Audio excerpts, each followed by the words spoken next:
Long gone are the days when rustling through a newspaper with ink-stained fingers was the only way to get the news. Throughout the 20th century, advancements such as radio and television drastically changed how news is created and consumed. Then, the 21st century came, which is referred to as the digital age or information age. Large amounts of information became widely available to all people, mainly through computer technology. In the world today, a life without technologies such as televisions, mobile phones, computers is unimaginable for most of us, because these have slowly taken an essential part in people's day-to-day lives. Among all of the many significant developments it has brought in various fields, the rise of social media is the one of the most obvious and visible. Social media is heavily involved in communication, networking, business marketing or promotions, and in information gathering. It has become a part of our everyday life and will continue to do so. According to Statista, a database company, there were over 2.6 billion Facebook, 1 billion Instagram, and 330 million Twitter users on the year 2020. While often viewed as a millennial fad, the use of Facebook, Twitter, Instagram, and other social platforms is spreading across all age groups and demographics. An earlier 2015 study by the Media Insight Project found that 88% of millennials get some news and information from Facebook. Although social media is infiltrating more and more of our daily lives, relying on it to get news poses risks as well as rewards. Using social media platforms for news sourcing places limitless information, challenging us to rethink how we consume news and judge the value of what we read. With that in mind, here are some of the pros and cons of using social media for news sourcing. According to a September Pulse Asia poll, Facebook is the most popular social media platform among the internet users in the Philippines. For this reason, I will focus on discussing its advantages and disadvantages as a tool for gathering information or news sourcing. For its advantages, we have first, simplicity. One of the clearest advantages of getting the news from Facebook is its easy access. The accessibility of its sites or application across devices makes them easy to use on the go and one of the most convenient ways to read news, even by just scrolling through your feed.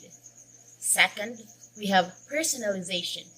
Instead of flipping through several newspapers or jumping between various websites, Facebook allows us to aggregate personalized news with a click of a button by simply liking or following our favorite publications, news pages, reporters, or trends. We can keep up to date on a variety of news coverage without any hassle.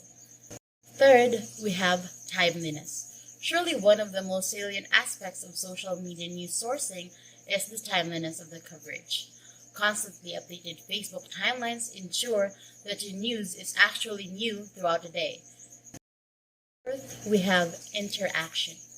Engaging news issues in Facebook also allows us to interact with others within our networks. Sharing an article, liking someone else's post, or sharing a link are great ways to start a conversation or to share information and insights about topics we are interested in.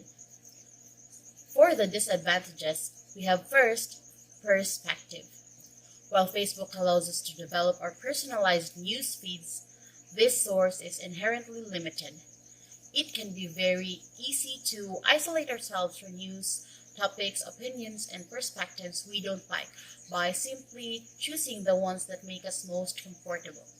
Therefore, it is important to avoid this short-sighted tendency and allow ourselves to encounter wider varieties of news on social platforms like Facebook. Second, we have abbreviation. It's also vital to keep in mind that most news we encounter on social media is a stark abbreviation of the whole story. It is impossible to fit a profound explanation of a complex topic in a Facebook post. This means the news encountered on this platform requires further investigation and reading for us to be truly well informed. Third, we have interference. Although many of us use social media to get our news, That's only one of the many functions of social media platforms. We post, upload, and interact to share our lives and experiences with others. So, it's important to recognize that using Facebook as a news source will include a lot of personal interference or noise that wouldn't appear in more traditional news sources. Fourth, we have reliability.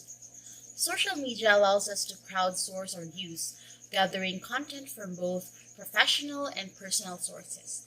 While this approach has its advantages, it can also lead us to read and believe information that is either highly skewed or downright false.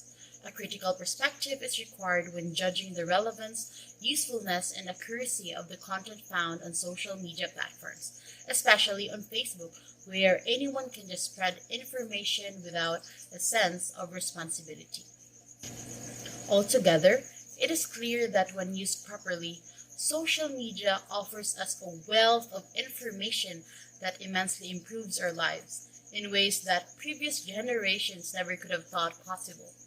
Using social platforms like Facebook, Twitter, Instagram, and many more others to gather information and source news can bring great benefits to our lives as long as we act responsibly. Meaning, when using a social media platform and finding needed data, one must first investigate and research further to verify its correctness and credibility. Thank you. This is Dea Nicole C. Egas from BSN 1A telling you, my fellow Filipinos, to be a responsible social media user.